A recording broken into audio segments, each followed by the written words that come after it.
Well, it's been about a week since Future Redeemed release, and I have a lot I want to say about it. So I'm going to be temporarily pausing the guide content because I've just been dying to talk about basically everything we've seen, especially a lot of the stuff near the end of the expansion. I will timestamp and actually spoiler sections though, and start off with a general non-spoiler section here, just kind of giving general thoughts about the game and some of the features and characters and the story as a whole. This video is going to kind of be a stream of consciousness thing where I just talk about everything that comes to mind unscripted, and I don't really have any intention of doing any super special editing, so it'll probably just be mostly my gameplay footage unless I want to specifically draw attention to something. So if you want to hear me ramble all of my thoughts, hype, everything I'm excited for the future of the series, you've come to the right place. And if you want my thoughts about some specific aspects of the end of the expansion that are spoiler territory, like a certain radio, then don't worry, I will be giving all of my thoughts and my opinions about that and what I think is going to be happening in the series in the future. As always, if you enjoy my content, please be sure to subscribe to the channel as it does help me out so much. Let's get started. Overall, I definitely enjoyed the expansion a lot. There was a lot of things that I think were really positive with the expansion, a lot of really cool new features, a lot of fun characters, and overall there was a lot of really exciting things happening within the story, especially the massive lore implications that I'm really excited to talk about later. Overall, it was a pretty enjoyable expansion, even if it was pretty short. I ended up beating it in about 10 hours over the course of one evening, an all-nighter, just one sitting, because I was really excited to play, and I really didn't want to be spoiled either, so... A lot of the side content I did ignore kind of my first go-through, but I did go back and 100% the game later. So, as a standalone experience, obviously, it's not going to be as good as any of the major Xenoblade title releases simply because there's just not enough content there. Like, the story itself is only 2 to 3 hours long, and a lot of the characters didn't get as much of a focus as you might want because of that, since they had to kind of condense the experience. And overall, for an expansion, it was really fun. I really enjoyed it, but since you can't obviously put a full game's worth of content in this, there's obviously not going to be as good to me overall. I feel as it's more of an extension of Xenoblade 3 rather than just its own thing entirely. But I did enjoy the expansion, and I feel like it did answer a lot of the untied loose ends that were in the base game, so I was really appreciative of that as well.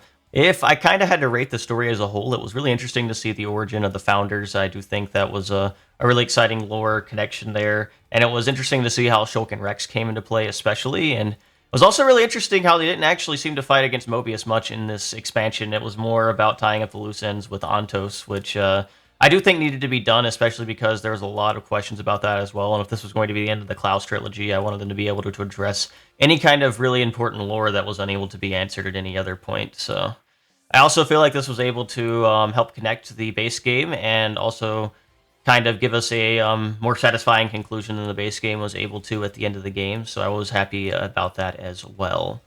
So let's talk about the characters for a little bit here. We have the main character, Matthew. Like I said, a lot of these characters didn't get a ton of time, so I can't really say they're my favorite characters in the series, but I did appreciate them, and honestly I thought Matthew was really funny throughout the game. There's one moment in particular near the beginning of the game. He's basically fighting both Glimmer and Nickel, and just kind of picks up Glimmer, throws her at Nickel, and he's like, "Man, my words aren't getting through to them at all." And it's just after he's already started beating them up, and I just found that part absolutely hilarious. And all in all, I found Matthew to have a really fun personality for a main character. He's a very lovable dumbass type character to say the least, and I think that's definitely a type of main character we haven't really had before. So it was really fun to see just the interactions he had near the beginning of the game. I think a lot of the charm as the expansion went on was a little lost as they started trying to incorporate more serious elements of the story, which is a little unfortunate, but I do really appreciate Matthew because he's kind of thrust into a situation where he has to be a protagonist in such a short expansion, so it's really hard to flesh him out as much as you might want to otherwise, but he was very effective for the role he played within the story. Next up, we have A. I'll talk a bit more about A in the spoiler section. I thought A was pretty cool overall, but I don't really have many strong opinions as of right now. I'll talk a bit more about the lore implications of A little bit later in a more spoilery section, as I said, though. And then we have Glimmer and Nickel. So Glimmer and Nickel are interesting characters for being Rex's kid and Shulk's kid. So there was kind of some interesting familiar relationships with that, since Rex and Shulk were part of the main party in this game. And I do feel like overall they ended up becoming the weakest characters in the expansion, which is a little unfortunate to say because I really love Glimmer's design in particular. She kind of hits all the marks design-wise for me that kind of drew me to Haze and Miyabi in the past, but it's just really hard to get attached to her character with such limited content within the game itself. But I did really love their interactions with Shulk and Rex. I really think Shulk and Rex just being kind of awkward dads was really fun throughout the expansion, and I think there was a lot of really emotional moments if you are aware of the stories of Shulk and Rex if you played the first two games, and just a lot of really neat connections there as well because of their existence. So I really do appreciate their part in the story, even if as characters they weren't necessarily some of my absolute favorites. I did really enjoy them. And speaking of which, Shulk and Rex especially, I really loved Rex in this expansion. He was already from like one of my favorite protagonists in the series, just from base game Xenoblade 2. But I think in this expansion, it really elevated him to new heights. Just seeing how he really hasn't lost himself at all, like how he still wants to fight and put smiles on people's faces no matter what. The parallel to Xenoblade 2 when he said that line was just really awesome to see, and I really think he was really well handled in the expansion. They gave him such a sick introduction as well. I was such a big fan of the Leave It to Uncle Rex thing where he just shows up and saves everyone. I could honestly gush about how cool I thought Rex was the entire day. The fact that they made him so awesome gameplay wise too, it's just I feel like he was done so much justice here, and I hope that this expansion hopefully was able to change some opinions about Rex from people that didn't like him as much. But I've always liked Rex, so I think this was a really good expansion for him, and overall, I'm really happy with how he was done in this. I really love the new design. I really love how he looked. I really just love his place in the expansion. Now, I've never been as big of a fan of Shulk as most people are, I think, but I do think Shulk was also really good in this expansion, and it's interesting to see how he takes a more laid back and I don't know what the proper word here is, but a more laid back kind of role as far as still being a leader like Rex, but kind of a more passive like leader in a way where he's kind of taking care of things behind the scenes, taking care of like equipment and like all the kind of more strategic stuff. I really thought that was a cool role to see him play, and just kind of seeing how he's changed since the base game of Xenoblade 1 is interesting as well. And I think this expansion actually did a lot to make me like him more as well. I was actually kind of disappointed that he felt more disappointing gameplay wise than Rex did. I mean, Rex is obviously really good, but even then, Shulk still feels more disappointing. I think they could have made him a lot better if they would have given him some better skills overall. So even I'm kind of upset about that. He's not as strong as I feel like he should be, especially because he was just such a strong character in Xenoblade 1. Overall, though, I do like the total dynamic of the party. Like I said, there wasn't a ton here, so it's harder to get attached to the newer characters compared to Rex and Shulk, especially just because we've known them for so long, and this is kind of just a capstone to their entire arc and just kind of able to enhance their character further, whereas everyone else, they had to kind of start fresh in this, and it's harder to like them as much because of that. Speaking of which, not part of the technical main party, but Niall, another new character. I feel like Niall gets shafted the most in this expansion. She really does feel a lot like a plot device at times, where she just kind of exists for the purpose of the story itself, and there's not a ton of character development or really great interactions there. I know some people that really like her and Matthew, and while I think they're pretty good, it's hard for me to say they're like some of the best characters in the series, just because I feel like everything they did was so limited. Like you can say it's thematically really good, but I still want to like see some actual character interactions. I still want to like get attached to them, and I still want to like see some really cool moments more than anything, you know. So Niall, I think, does get shafted a lot because of her place in the story, unfortunately, but she is the cool cat girl, and everyone loves cool cat girls, right? Before we start getting into the spoiler section, I want to talk about the gameplay aspects of the expansion a little bit. So, as I mentioned before, I ended up beating this in one night. I pulled an all-nighter, just kind of rushing it as fast as possible. So I skipped most of the side content my first playthrough, outside of just kind of getting the necessary expansion kits to make Rex really broken and just kind of carry the game for me. I think he ended up being like 39 out of 39 while everyone else was still on their first tree. So it didn't help that I was unable to find a lot of affinity kits anyway. So it ended up really being the Rex show like towards the end of my actual playthrough here. Um, I don't know exactly how I feel about tying basically everything to doing side content, like gaining more affinity points based on like all the enemies in the overworld you kill, like doing quests and all this kind of stuff. How you have to go out of your way to find expansion kits for literally everything. I don't know if I necessarily liked that as well, but that might just be because I was just really wanting to get through the story as soon as I could.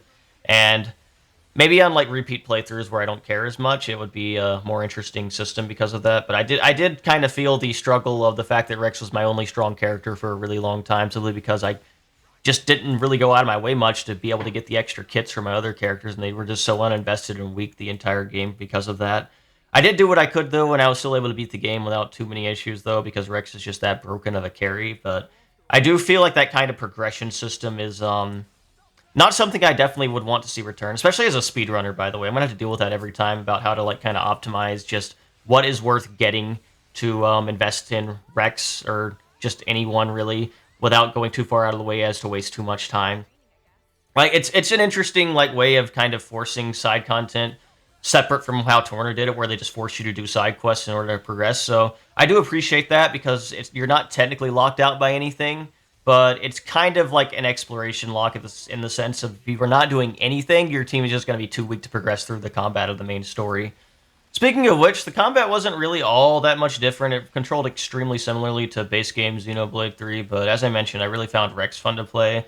I liked the fusion art system in this game a little bit more, how you got unique effects depending on what arts you teamed up.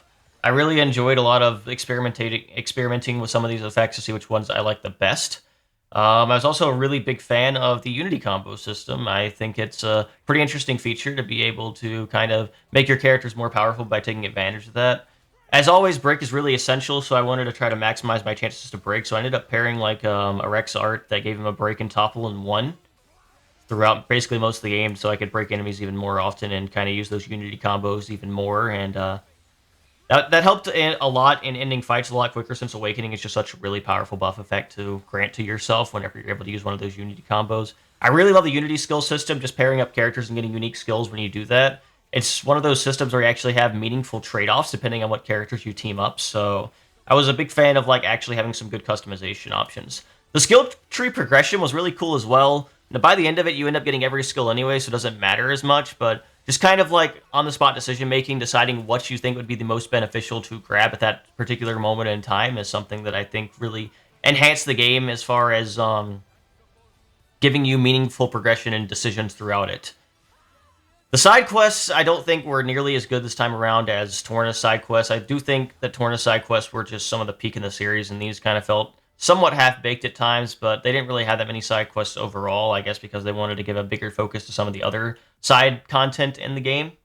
I do like how there's rewards for exploration, obviously. Like I'm really mixed on some of this because I don't want exploration to be necessarily an absolute required aspect to like not have a completely weak team, but I do like how there's meaningful rewards for like everything you do in this game. So hopefully there's some way to like balance that in future games where there's meaningful rewards for like fighting basic enemies like an Enemypedia type system again, but you're not like really forcing yourself to go out of the way to do that in order to not be like completely weak combat wise. So overall, like I said, the combat system hasn't changed too much, but it was still really fun this time around. I really still love the swapping characters feature within combat. I thought most of the characters were really fun to play as. Ironically, the tanks were the ones I didn't really have that much fun playing as. Matthew's really fun and fast-paced. Rex is really broken. The two healers are both really fun.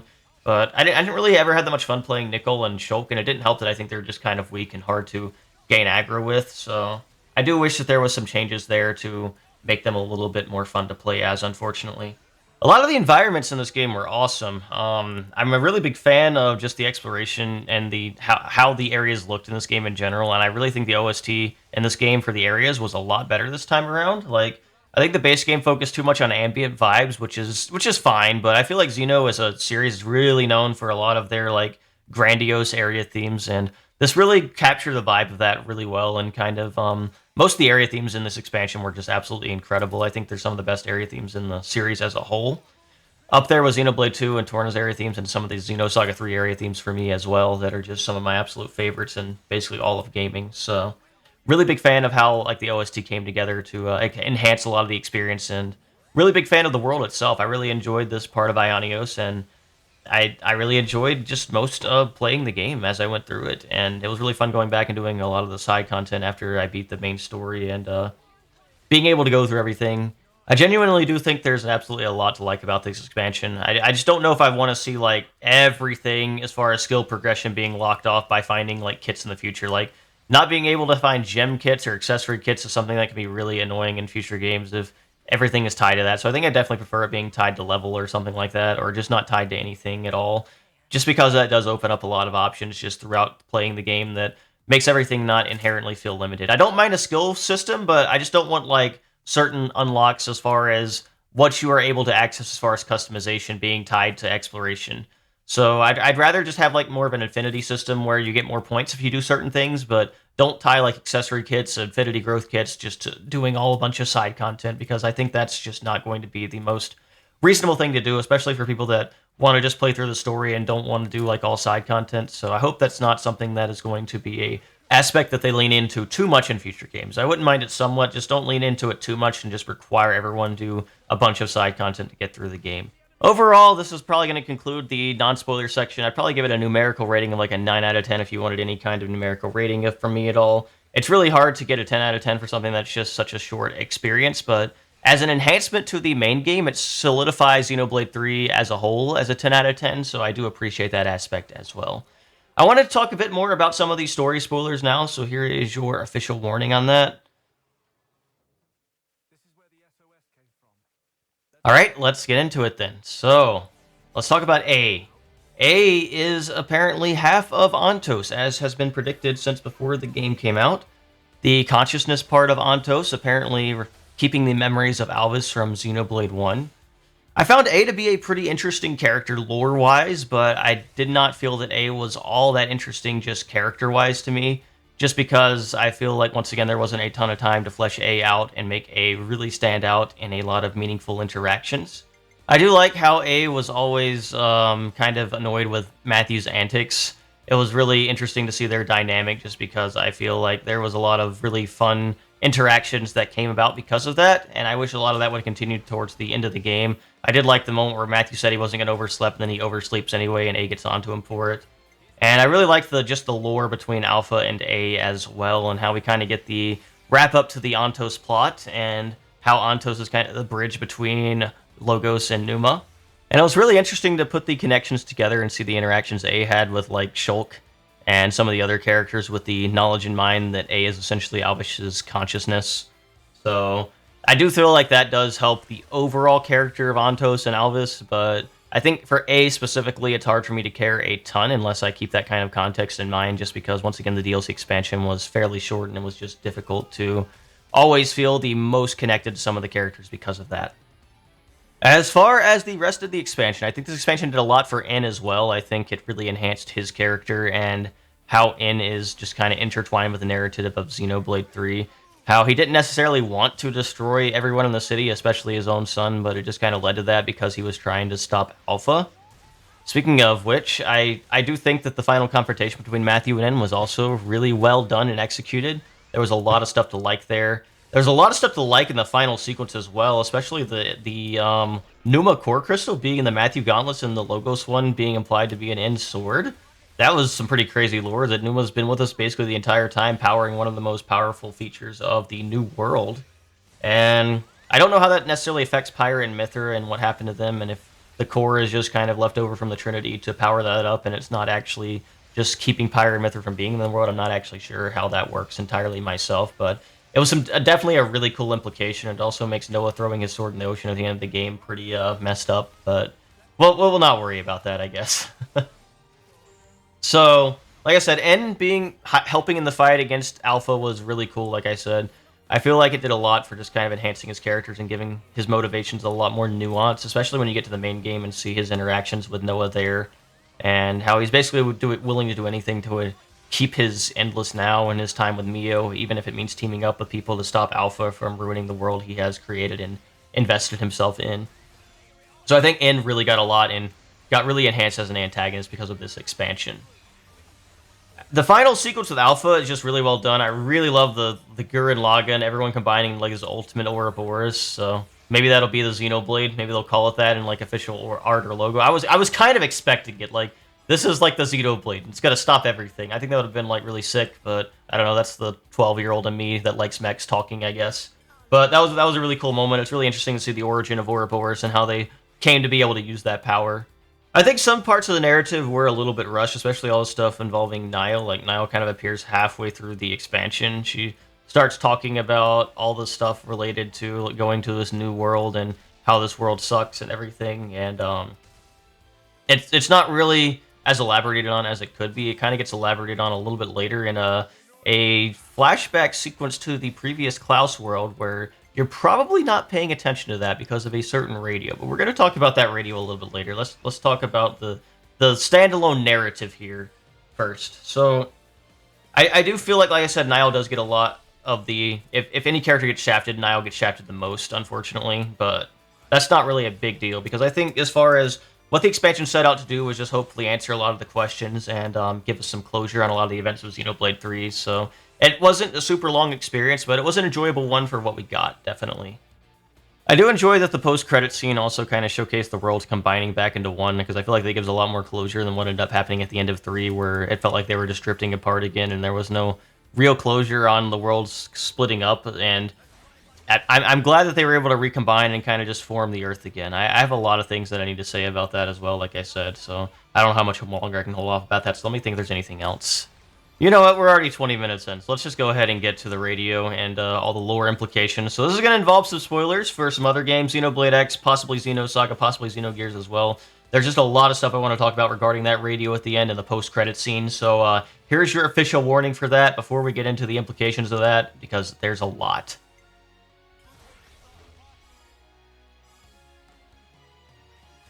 Okay then, so let's talk about that radio real quick. Now I'm sure there's going to be an hour-long Luxon video that's going to be releasing very, very soon here, and he'll go into a lot more detail about everything than I will, but I do want to talk about it myself really quickly because, man, I can't tell you how hyped I was when I got to that radio. It's honestly, I don't even know if I remember what happened necessarily in full, besides the radio. Like, in that scene, I wasn't paying attention to the characters much at all because I was just so on edge and just hyped about what was happening in that on that radio. I think I took a screenshot of almost every line.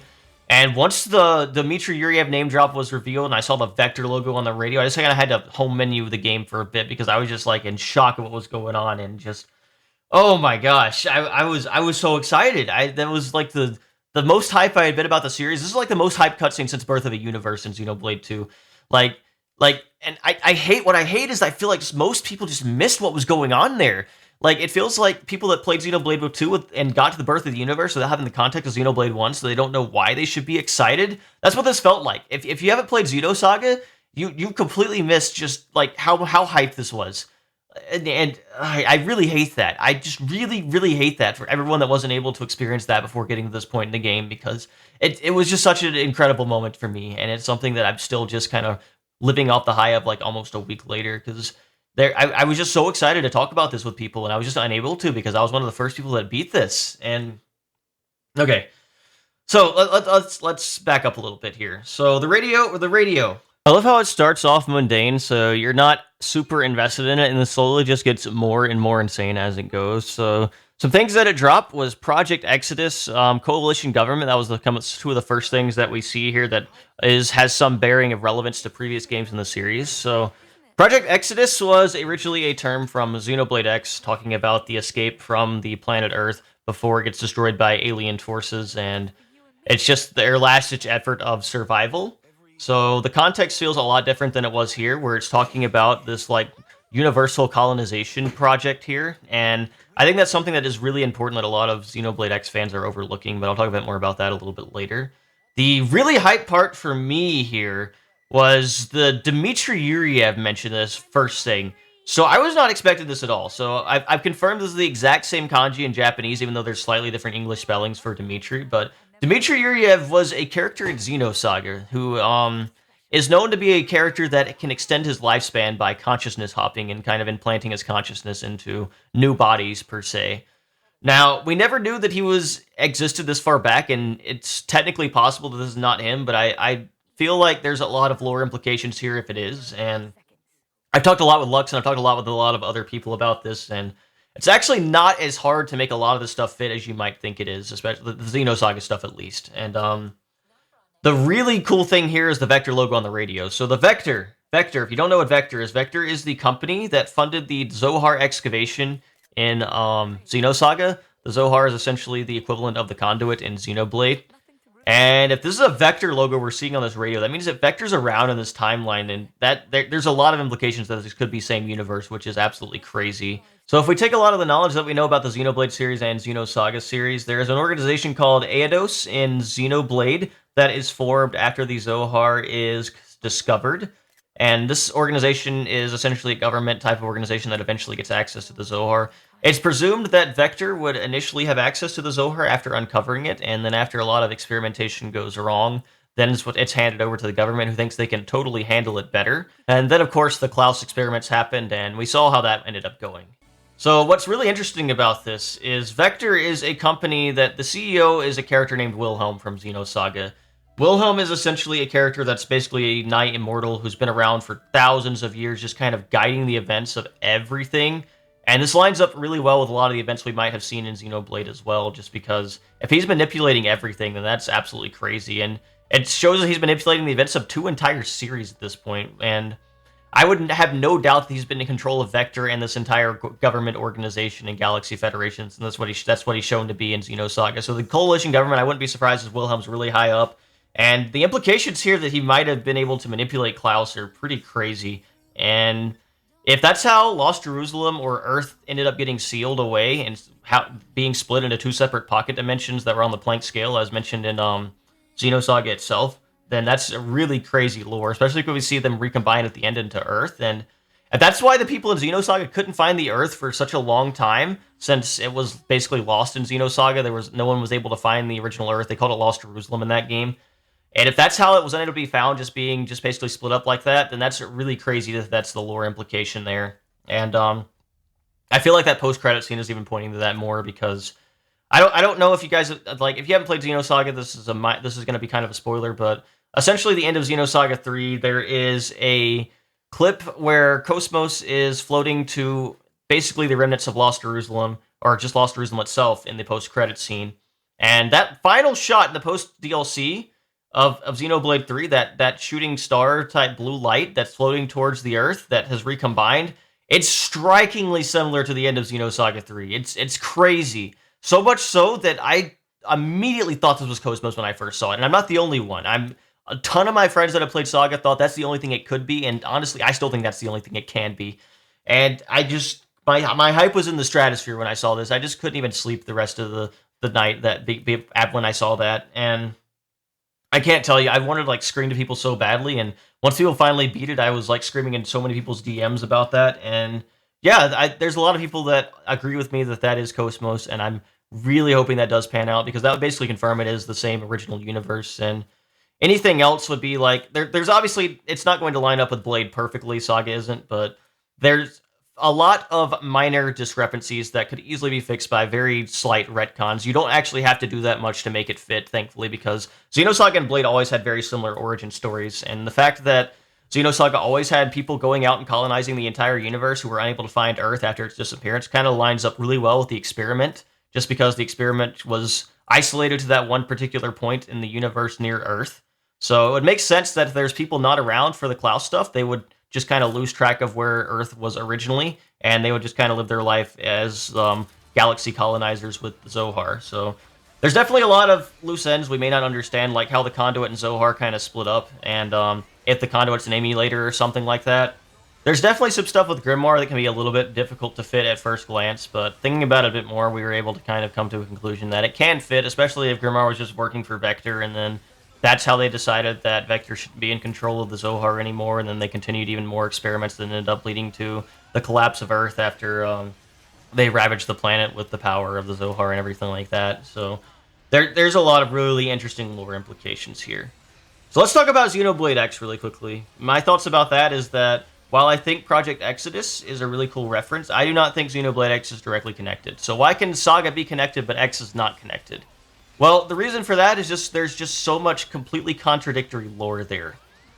Like, Xenosaga and Xenoblade can be connected because the lore is not at all that contradictory, but X is just so fundamentally opposed, especially to Xenosaga, that it's impossible to remedy it all. Like I said, Project Exodus is a last-ditch survival mission in Xenoblade X. And Xenosaga, it seems to be a colonization of the entire universe type thing.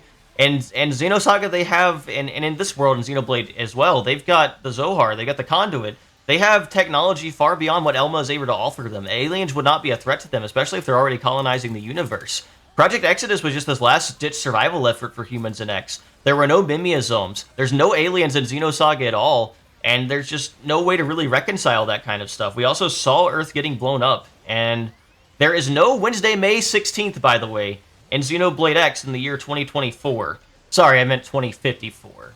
So the date on the radio being Wednesday, May 16th, since it takes since May 16th is a Saturday in 2054. There's just no way to reconcile that at all. It's impossible for it to be the same year that the people in Xenoblade X leave Earth. And like I said, there's just no reason to have Mimiazome technology in the Xenosaga or Xenoblade universe, because if they're colonizing the galaxy, if they're having babies all across the universe, they couldn't have Mim bodies anyway, right? And there's no aliens anywhere in the Xenosaga universe and the Xenoblade universe. So how are there aliens that are having this intergalactic war? How are there Manon on the planet? How are these friendly alien races that you meet on Mirror when they're not supposed to exist at all? And if humans are the only thing there, and how are aliens even supposed to deal with the powers of Chaos and Wilhelm at all? There's just no way they could possibly have been able to destroy the Earth or anything like that. Like, I'm not trying to dash the hopes and dreams of Xenoblade X fans or anything like that, obviously. Xenoblade X is one of my favorite games. It's in my top 5 even. I really love the exploration, the side content in that game, and just the gameplay in general. It's a really fun game, but the lore of it just does not work here at all compared to Xenosaga. Speaking of which, Xenosaga is in the intellectual property notices. If you go on that menu, I can actually show that on screen right now. So there is a definite connection here. You could say it's just the logo that they're using for Vector, but that stuff was not in Xenoblade 2, even though they had the Vector logo on the Cosmos thing, and even had Cosmos RE and Telos RE in the game, obviously. So I feel like there's definitely something happening in the near future, and this is the most confident I've ever been for any kind of Xenosaga remaster or remake, like, ever. And I'm really excited and here for it. I feel like we're definitely getting something eventually now, and I'm really happy about that. There's so many exciting lore implications with this new knowledge in mind, especially if Cosmos is coming back to the Earth at the end of the post-credit scene. Now, I obviously don't think we're going to get a Xenosaga 4, and I don't even think the next Xenoblade game in the series is going to require knowing, like, an insane amount of lore to be understood or make sense, but I would not be surprised if the next Xeno game has Cosmos in it somehow that does not require necessarily playing Saga to understand, because I feel like Takahashi always does a good job of making his games stand alone, at least for the Blade series, so I definitely think we should be okay as far as not having to worry about the lore implications, but if you do notice them, you'll get a lot more out of the experience, so I do think we're getting something with Xenosaga eventually now, and that's really exciting to just know myself. I'm not going to talk too much about all of the lore implications and connections and how Xenoblade X contradicts Scully. That is someone who's better prepared for that, like Lux, and she's making a huge video about all of this, like I said. But I just wanted to give my thoughts as well, that I'm firmly on the side of this being connected to Xenosaga, but not being connected to Xenoblade X. Like I said, Xenosaga and Xenoblade lore never really deviated that much to begin with. The coalition government was a thing ever since the Siren box kit lore, by the way. They talked about a coalition government there that shared the same name as Xenoblade X. So we've known it's around for a while and that they like reusing terms. We know they reuse terms. We know they're talking about Philadelphia-class motherships even here, and the Eldritch from Xenogears was a Philadelphia-class mothership. So they obviously like reusing a lot of terms in this series. They even reused Zohar from Gears to Saga and everything like that. So I don't think there's any really way you can say just because they mentioned Project Exodus, Xenoblade X is suddenly connected now, especially because Exodus is just such a common term that just means a mass exit. So I just don't think that there's any concrete implications here compared to Xenosaga, which seems to have much more overwhelming evidence, especially the name drops of Dmitry Yuriev, the Vector logo, just that they had no reason to put there if there wasn't some real connection to Saga, because they would have had to go out of their way to talk to Namco about that. And Vector being involved is really cool because Vector, like I said, they funded the Zohar project. They basically were the reason the Zohar exists in the first place in the Saga, and now maybe Blade universe. And it gives it a lot of interesting implications about Wilhelm as well, being kind of a puppeteer across the entire series, which I think is really cool. That the DLC unironically did more for Wilhelm than it did for Zed, and which is really funny because Zed has been compared to Wilhelm like for the past year now, and he's just a fraud in comparison. Wilhelm is just such an absolute mastermind now. If all this lore pans out how I think it is going to, which is awesome. I think Wilhelm's moved up on my tier list just because of this, just because of how cool it is. So, like I said, I'm really looking forward to seeing what becomes of all of this lore in the future. And, yeah, the Dmitry Yuriev implications as well. If you didn't know, the Savior Rite is the same thing as Salvatore in Japanese. And Salvatore was a faction in Xenosaga that Dmitry was the leader of. So him being involved here in the same kind of way leads me to believe there's definitely something here that's a much more obvious and concrete connection that is much harder to explain than general terms that we got from Xenoblade X coming back. But like I said, I'm really excited to where the series is going to go in the future. I've been really hyped up about this for a while, and I just kind of wanted to get some of my thoughts about this off my chest for a little bit now. If you haven't played it, please go play Xenosaga right now, and you'll kind of understand a lot of the things you might have missed in this game. Because man, there's a lot of really exciting stuff now. I'm really excited to see where the series goes for here, and I don't want to ramble too long. I'm already approaching like 35 minutes on this video here, just kind of talking about all of my thoughts, but I do hope you guys have enjoyed this video. If you did manage to make it this far, I really have been wanting to kind of make a video about this, but I didn't want to like make it too early as to spoil people. And there's a lot of things to say about this, like I said. I'm not the best as far as all the lore stuff, and I'm not going to go into too much detail. But there was definitely a bunch of other YouTubers out there that are going to give a lot more detailed information about it that you can go to kind of get a better understanding about all of the connections. Like I said, I know Luxon's making a video that's going to be released really soon, so definitely go check him out. And yeah, thank you guys so much for watching this video, and specifically my channel as well. I always appreciate the support, and if you made it through a 35-minute video of me rambling, thank you so much. I really do appreciate it. I'm glad that you find me interesting enough to get to this point. If you did enjoy, be sure to like, comment, and subscribe. Share with your friends. Let me know your theories in the comments below as well. Let me know if you think I've overlooked something incredibly important in as far as any type of potential connections, because I don't mind being proven wrong. I just have a very hard time seeing any kind of connection to X right now, and I don't know. Maybe I'm just coping too much about Saga as well, so feel free to let me know your theories. Feel free to let me know what you have noticed as well. With all that being said, thank you guys so much for watching. Once again, I appreciate all the support. Look forward to me continuing my guide content tomorrow, and have a wonderful and blessed day, and hopefully I'll see you back here soon.